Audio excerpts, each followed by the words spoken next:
এই যে আমার বড় এই ট্যাংরা মাছ নিয়ে এসছে, নিজেই কেটে দিল, দিয়ে রান্না করতে বললো আমাকে। আর এই যে এই পেঁয়াজ রসুন আদা মিক্স করে নেবো। বলো, এই যে আমার ওয়াইফ সুন্দর রান্না করছে, খুব ভালো হাতের রান্না। এই রান্নাকে আমি মুগ্ধ হয়ে যাই, তো খুব আনন্দিত হয়, ওর খুব ভালো লাগে আমি যখন ওর সুনাম করি। এই দেখুন, হলুদ মশলা পেশাই হয়ে মিক্সচার পেশাই করলো।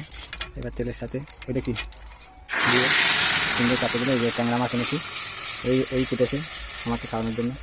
আমি যদি ভালো বলি ও খুব আনন্দ হয়, ওর খুব ভালো লাগে, ওইটা ওর আনন্দ দেখে আমিও খুব খুশি হই। এই যে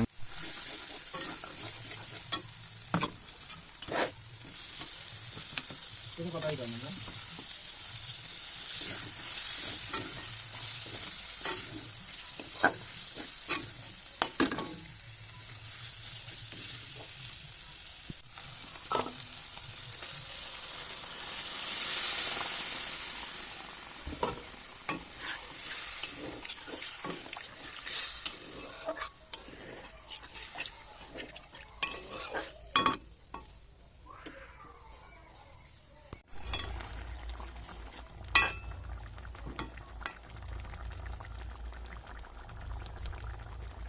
ধনেপাতা ছড়িয়ে দিয়ে নামিয়ে নেবো, হয়ে যাবে